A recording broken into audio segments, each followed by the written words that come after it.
E vamos direto para o primeiro assunto, porque há pouco tempo atrás, a primeira-dama, quase que uma ministra, uma presidenta em exercício, a Janja, ela foi hackeada, não só no computador, mas mentalmente, porque ela falou alto a parte que a gente fala baixo normalmente, como a gente diz aqui em inglês, quando ela disse que se tudo der certo, o Bolsonaro ia ser preso. E eu estou, desde o ano passado, aqui dizendo que o Bolsonaro seria um processo em duas fases, primeiro inelegível, com certeza absoluta, e depois ele seria preso. E certamente eu não errei, porque logo no meio do ano o Bolsonaro já tinha sido tornado inelegível, ele ainda tem outros processos que podem torná-lo hiperinelegível, sem os direitos políticos, nos tribunais eleitorais superiores, etc. E desde que o Bolsonaro já deixou o cargo, o aparato estatal partiu para ele, para cima dele, com força total, muito a semelhança do que aconteceu aqui com o Trump nos Estados Unidos, mas é claro com aquele tempero meio de várzea do sistema legal brasileiro. Né? Aqui o império das leis ainda resiste um pouquinho. E desde que o Bolsonaro decidiu voltar ao Brasil, onde eu acho que foi um grande equívoco, que ele teve o braço dele direito, o coronel Cid, preso, a casa dele invadida pela Gestapo, sob o mandado de busca e apreensão. Ele prestou já mais de meia dúzia de depoimentos lá na sede da Gestapo, passou a ser investigado por uma porção de coisas. Ele teve a questão das joias pessoais que foram vendidas, que podiam ser vendidas, mas ao mesmo tempo talvez não pudessem, dependendo do que um tribunal de contas acha, que conflita com a portaria da lei. Teve o caso da suposta vacina que ele não tomou, mas o cartão diz que ele tomou, mas na verdade nunca era para ele ter tomado mesmo, e não era para ninguém tomar, que exceto se a pessoa estivesse precisando mesmo, porque esse troço acabou deixando de ser exigido ao longo dessa palhaçada inteira. E, é claro, teve a suposta incitação ao 8 de janeiro, embora o Bolsonaro estivesse nos Estados Unidos à época e ele tivesse se manifestado até contra a ação dos manifestantes no Twitter. Mas ontem, nesse apanhado das coisas, uma peça se movimentou nesse tabuleiro. E eu vou ler para vocês aqui uma notícia. Todas as notícias que eu leio aqui, em geral, são do meu locals.com.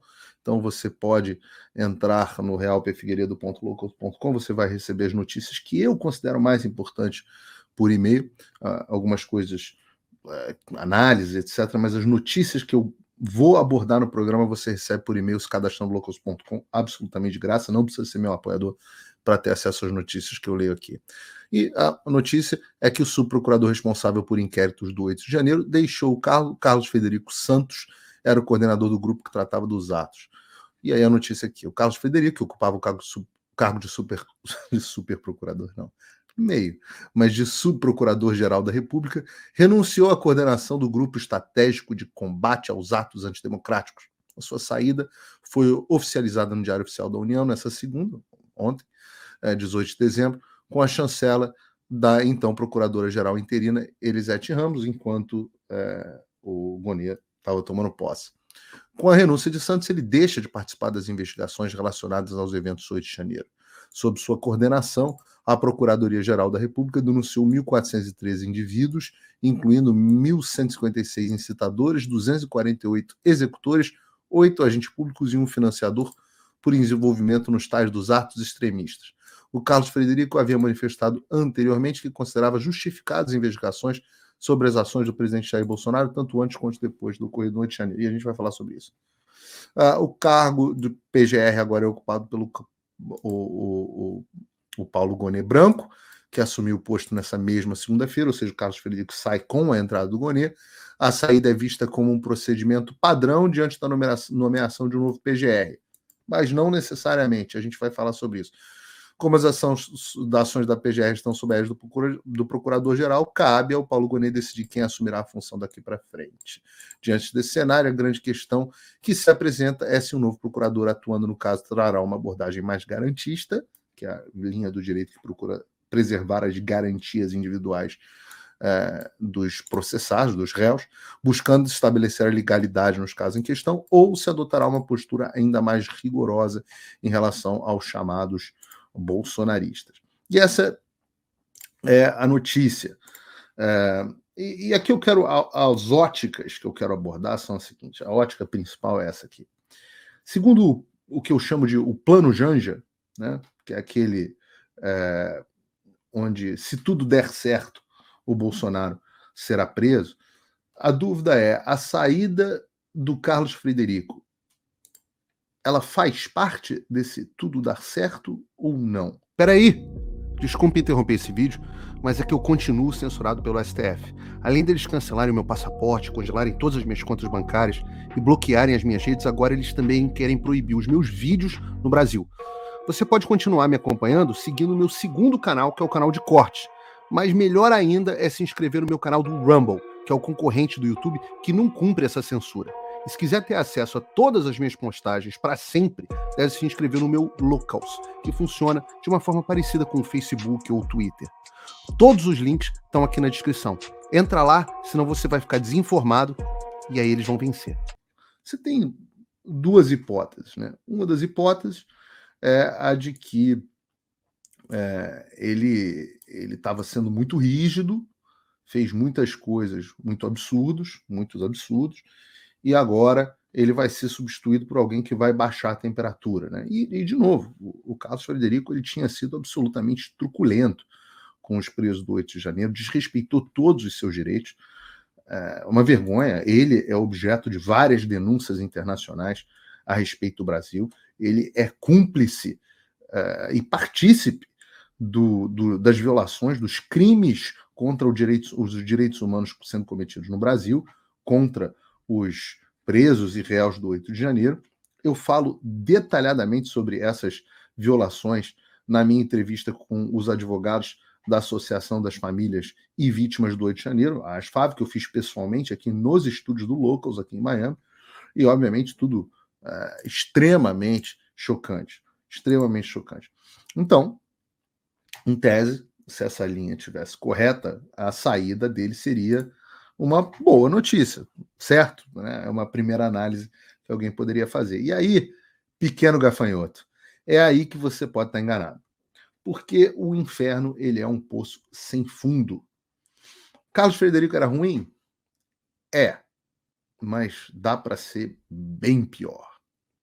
E tem algumas coisas que esse procurador, Carlos Frederico, que deixa aqui, de quem a gente está falando, algumas ações dele que me chamaram a atenção ao longo desse processo. Coisas que deveriam ser normais, né? Mas nesse jogo de comadre, que virou o aparato de perseguição política do STF, essas coisas me surpreendem.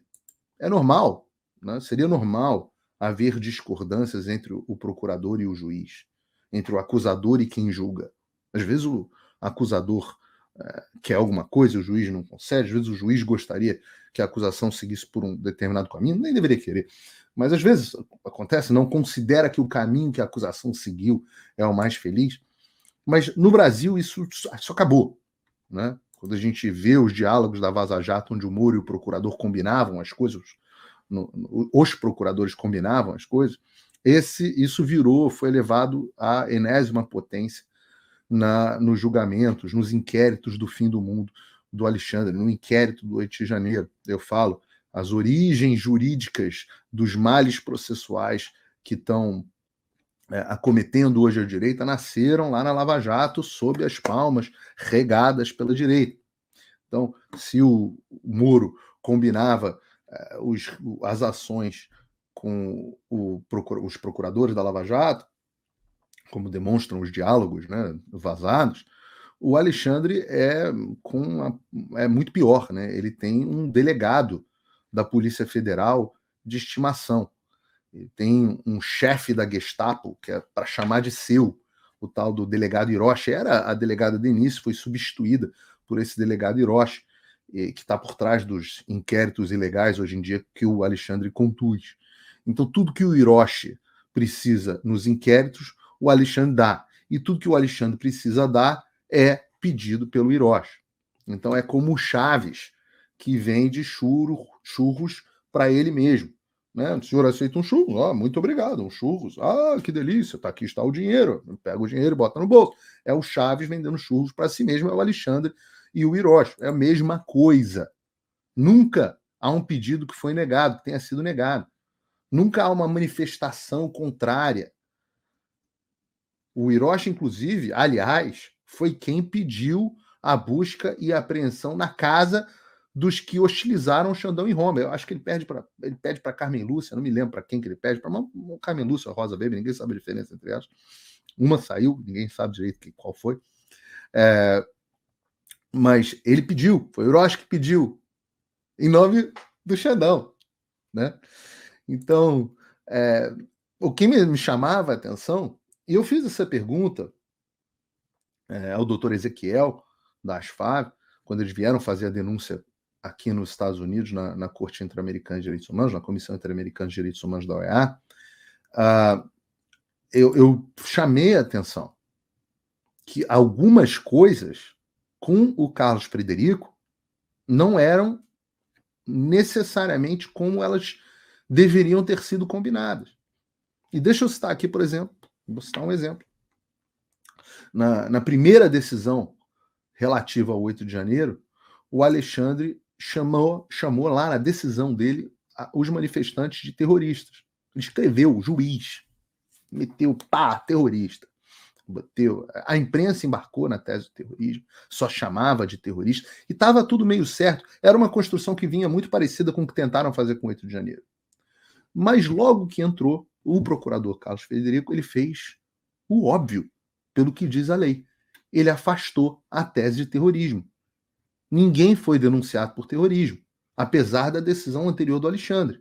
Claro que ele enquadrou os manifestantes em outros crimes igualmente absurdos, como a abolição do Estado Democrático de Direito, aquelas abolição violenta, tentativa de abolição, e aquelas outras groselhas que ele inventou. Mas ele não entrou na tese do terrorismo. E não foi nem... E eu acho que isso foi contra os interesses deles naquele momento. Acho que, sem dúvida, é evidente que o Carlos Frederico quis deixar uma punição severa, dar uma lição para essas pessoas, mas não quis seguir no caminho do terrorismo que o Xandão queria, e isso tem repercussões, inclusive, para o direito internacional, né? Um outro caso simbólico e notório foram as liberações, os pedidos de liberação da prisão, de revogação das prisões, que ele pedia e não eram concedidos pelo STF. O caso mais conhecido, isso é totalmente atípico, porque normalmente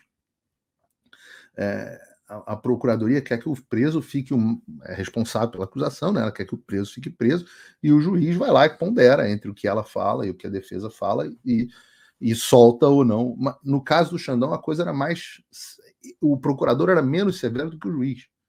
O juiz queria mais a punição do que o procurador, né? O caso mais conhecido foi o do Clesão. O Clériston, que veio a óbito, faleceu, vítima aí da ditadura do Brasil. O Carlos Frederico, o procurador Carlos Frederico, havia pedido que ele fosse solto, se eu não me engano, desde agosto. E o Xandão não dava, não deu o alvará de soltura. Então, olha que coisa estranha, né? Por que pedir, então, se o Xandão não dava? Se há uma combinação entre eles, por que haver esse pedido? Por que deixar o Xandão nessa situação e tirar o dele da reta? Mas sem dúvida, assim, o grande momento mindfuck, né, foi em uma entrevista, mais alguns meses atrás, na Veja, onde o subprocurador havia chamado a delação do Mauro Cid de fraca e disse que ela só continha narrativas, não tinha fatos. Peraí. Quer dizer que o Xandão e a Gestapo trabalharam duro para produzir e homologar uma delação do principal assessor do Bolsonaro? E o subprocurador responsável, aquele que deveria fazer a acusação, ele diz que o trabalho do Hiroshi lá, o trabalho da Gestapo com o Xandão, que esse trabalho é fraco? Ora, só porque não narra o cometimento de crime nenhum, e porque a delação não é corroborada por nenhuma prova, exceto a palavra do delator. Só por isso? Só por isso que ela é fraca? Só por isso que ela é só narrativa? Pô, meses de planejamento, prisão do Mauro Cid por causa de cartão de vacina, phishing expedition, tortura psicológica. Ora, foram em cima da mulher do Mauro Cid. Centenas de reportagens vazadas à imprensa. Carlos Frederico. Você tem noção da quantidade de tempo que o Xandão teve que conversar com a Malu Gaspar? Porra, não deve ser fácil conviver com essa gente da Folha, do Globo, até mesmo do UOL, veja você. Ora, tudo isso era para pegar justamente o Bolsonaro e os bolsonaristas. Se você disser, Carlos Frederico, que a denúncia não tem robustez, que a delação não tem robustez e não serve para denúncia, como é que fica? Como é que você faz isso numa entrevista? E a cara do Xandão? E a cara do delegado da Gestapo? Que foram quem produziu e quem homologou a delação? Então, assim, ironias à parte, foi isso realmente que fez, assim, porra, coçar a cabeça. E vejam que eu não estou dizendo aqui que o Carlos Frederico é mocinho. Né? Talvez ele não tenha aceito por uma pura vaidade. Talvez. Vaidade é, como diz o John Milton do Al Pacino, né? A vaidade, o diabo diz, né? Definitivamente o meu pecado favorito. Talvez tenha sido vaidade, talvez ele achasse que ele mesmo, por tudo que fez, ele fosse ser um indicado para ser procurador, e o Paulo Gonet, peixe do Gilmar, passou na frente, com apoio do Xandão. Talvez ele achasse que ele devesse ter os louros, e não a Gestapo, não a Polícia Federal, vai saber. Afinal, ele colocou o Bolsonaro no inquérito. Não estou dizendo aqui que ele foi mocinho. Ele incluiu um Bolsonaro, um cara que estava nos Estados Unidos, sem mandato, fora do poder, para copiar o que fizeram aqui com o Trump. Mas o Trump era presidente. O Trump, ele diz que... Veja, olha as semelhanças, né? O Trump fez um discurso para as pessoas marcharem pacificamente para o Capitólio. E eles disseram marchar, ele falou marchar, ele foi um grito de guerra, o Trump falando lei e ordem, tuitando, pedindo para as pessoas pararem, etc. Mas o Trump ainda era o presidente. Eles acusaram no início o Trump de negligência. O Bolsonaro não dava para fazer isso. Não só porque ele não era mais o presidente há 8 dias, no 8 de janeiro, como ele tinha se mandado para os Estados Unidos. No final do dia ainda, no meio do dia, no meio da tarde, ele manda um tweet dizendo, se manifestando contra. E ainda assim, copiando os Estados Unidos, como colocaram Trump no inquérito do 8 de janeiro, e isso está em discussão, agora vai ser discutido na Suprema Corte. Os meus apoiadores do Locals viram um comentário que eu não pude fazer no último programa, mas fiz para apoiadores na aula no Locals, justamente sobre essas mudanças. Então, o Carlos Frederico colocou, ele que é o autor do pedido à meta desse vídeo, onde o Bolsonaro supostamente questionava as eleições para servir como prova, né? Mas não me parece que o Carlos Frederico estava assim exatamente agradando ao Xandão, ao establishment e companhia. Porque se ele tivesse, era muito simples, ele bastava ter sido reconduzido. É verdade que é normal, mas não necessária essa saída. E ele podia ter sido reconduzido. Não foi. O Gonet é outra pessoa. Talvez ele próprio. E como já disse aqui na semana passada, no Paulo Figueiredo Show, a juíza Ludmila Lins Grilo, na quinta-feira passada, se não me engano, a pior das sabatinas foi a do Paulo Gonet, justamente por conta das respostas que ele deu a respeito às investigações políticas do STF, onde ele valida os inquéritos do fim do mundo na opinião dele. E, ora, o Gonet é o homem do Gilmar. E o Gilmar, nesse momento, está onde? Ele está na turma gritando ameaça à democracia, pegar os bolsonaristas. os bolsonaristas. Parece que já foi o tempo daquele Gilmar garantista, lembra? Pô, e eu elogiei Gilmar Mendes, primeiro porque eu acho ele uma figura muito inteligente, em termos de preparo ali, ele é um dos mais preparados, e é possível reconhecer inteligência nos nossos adversários, mas o Gilmar foi correto nas críticas dele da Lava Jato. Talvez não.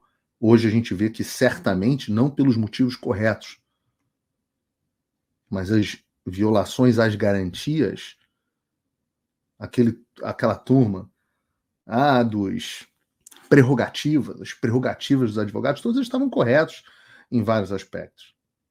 Mas agora todo mundo em silêncio, não tem mais prerrogativa, não tem garantia. O garantista é garantista de corrupto e traficante. Não tem garantista para patriota. Então eu não espero um Gonê garantista.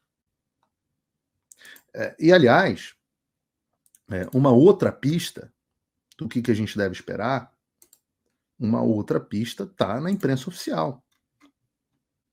Prestem atenção, eu falo para não assistir Globo, mas a gente fica com o vidinho em pé. Porque o que a Globo diz que vai acontecer, nestes casos, é muito, muito bom ouvir. Porque os ministros do STF ficam mandando zap para os apresentadores, mandam um recadinho para a sociedade, pela Globo News, pela Gover News. E o que diz a Gover News? Vamos ler aqui com vocês. Tweet da Gover News. O que se diz hoje no Ministério Público, entre parênteses, entre as pessoas que investigam os casos da era Bolsonaro, estão dizendo as conversas de bastidores, que são muitos e devem chegar em breve à PGR, como eu falei aqui, e que estão vendo essa troca com muito bons olhos, porque eles acreditam que agora os casos poderão ter finalmente um desfecho célere e bem respaldado. Isso diz Reinaldo Turolo Júnior sobre a expectativa com Gonê. Ora, muito célere e bem respaldado é pau no Bolsonaro. É o plano Janja, porra. É o plano Janja. É o tudo dá certo. Esse é o plano Janja. Ou não? Ou estou enganado? Ao que me parece, agora ele já tem o vídeo que eles estão pedindo à mesa, o tal do vídeo que eles pediram à Meta, a Meta disse que não tinha, e eles não conseguiam andar com o processo sem o vídeo. Então eles têm o vídeo e saiu do caminho o procurador que desprezava a delação do Mauro Cid. E são basicamente as duas únicas coisas que eles têm contra o Bolsonaro. É o vídeo e a delação do Mauro Cid. Para enquadrar ele nesses inquéritos doidos. Fora os outros lá de joia, de não sei o que, blá, blá, blá, blá. Enfim, essa é uma leitura. Essa é uma leitura. Tá? Pode ser que o novo procurador, o novo subprocurador ou procurador que vai assumir o caso, seja muito melhor, restitua o mínimo da legalidade, reestabeleça o papel constitucional da PGR, vai saber. Né? Quem viver, verá. Mas eu, Paulo, acho que essa movimentação me parece, tem cheiro, pelos motivos que eu expus aqui, de plano Janja. Batizei o plano de plano Janja em homenagem à pessoa que nos contou do plano. O plano, se tudo der certo. E eu tenho que ser absolutamente franco com vocês, porque eu estou com enorme curiosidade na atuação do subprocurador, do novo procurador, do novo subprocurador, até por interesse próprio. Eu quero ver o que ele vai fazer com o tal do inquérito das fake news, por exemplo, no qual eu estou supostamente enquadrado. Quer dizer, eu acho que estou, porque eu nunca fui formalmente comunicado, estou esperando até hoje. Nesse mês eu completo 1 ano com todas as minhas redes sociais bloqueadas no Brasil. Meu passaporte cancelado. Meus sigilos quebrados. E claro, as minhas contas bancárias e os meus ativos financeiros, todos congelados. Tudo isso sem nenhum devido processo legal, sem nenhuma notificação. E é claro que o objetivo do bloqueio das minhas contas, das minhas redes sociais, que eram fonte de receita do meu trabalho jornalístico, o objetivo é a asfixia financeira. Falar, o cara não consegue. Ah, é? Falou? Ah, questionou. Tu vai morrer de fome. Eles tentaram fazer isso com Alan, eles tentaram fazer isso com todo mundo, quantos não tem? E teria funcionado. Teria funcionado, não fossem quem? Não fossem vocês, os meus apoiadores do Locals.com. Porque o Locals é uma rede americana que está sob a jurisdição americana, não tem sede no Brasil, e onde os donos são loucos por liberdade de expressão. Então lá eu posso publicar notícia, comentário, minhas lives estamos transmitindo aqui, né? E o Locals também serve como lugar onde as pessoas podem me apoiar em sigilo para garantir que eu continue trocando chumbo e falando as coisas que eu falo. Ou alguém vai citar os nomes, falar as coisas que eu estou falando aqui. Isso é um oferecimento dos meus apoiadores. Porque em vez de patrocinador, que pode me chantagear, me cancelar, sofrer pressão, Sleeping Giants, você é o meu patrocinador. Você é o meu patrono. Você é o patrono do que eu faço. Não é o patrão. O patrão é a verdade. Mas você é o patrono. Bom, e se você ainda não é, na descrição tem um link. Ainda tem um cupom de desconto para você me patrocinar com a partir de $5 por mês nos primeiros 3 meses. Paga no cartão, em sigilo, tudo aqui nos Estados Unidos, para a empresa que detém os meus direitos de imagem, e ganha de presente um monte de conteúdo exclusivo. A plataforma agora tem em português, o site em português. Vocês podem entrar aqui, se vocês entrarem no meu Locals, vocês vão ver quantidade de informação, de conteúdo, programas, trechos exclusivos de live, comentários, aqui, esse rápido comentário que eu fiz sobre a Suprema Corte Americana, que pode mudar tudo sobre o 6 de janeiro e as repercussões no Brasil. E você clica aqui, são comentários de 13 minutos sobre um tema, para quem quer entender um tema e não quer ficar preso. As notícias, que eu acho mais importantes no momento, tá tudo aqui. As notícias que eu vou utilizar no programa, pesquisas, a cobertura sobre a eleição americana, com trechos exclusivos. Então, se você clicar aqui na minha notícia sobre a eleição americana, eu dou a notícia, mas a partir daqui dessa barrinha, eu explico a diferença só para os meus apoiadores. Então, é um pouquinho de conteúdo extra. Tem conteúdo que é gratuito, você pode se cadastrar no Locals de graça, e tem conteúdo que é para os apoiadores. Eu acho justo, acho honesto fazer isso. Então, realpfigueiredo.locals.com, o link está aqui na descrição. É só clicar, você me apoia com $5 por mês pelos primeiros 3 meses, depois passar para $7. É um lanche do McDonald's que você paga por mês, se você achar que vale a pena, porque você pode cancelar a hora que quiser. Não gostei, Paulo, não gostei que você falou mal do Bolsonaro hoje. E eu só gosto quando fala bem do Bolsonaro. Fica à vontade. Cancela. Então tá tudo certo. Daqui a pouco você volta. Vê que eu tinha razão. Como tantas vezes aqui, né? Inclusive, coitado do Bolsonaro. Se tivesse me ouvido, estava aqui nos Estados Unidos, os processos não tinham andado, tinha dado uma canseira nos caras. E olha, ia ser uma coisa bonita de se ver.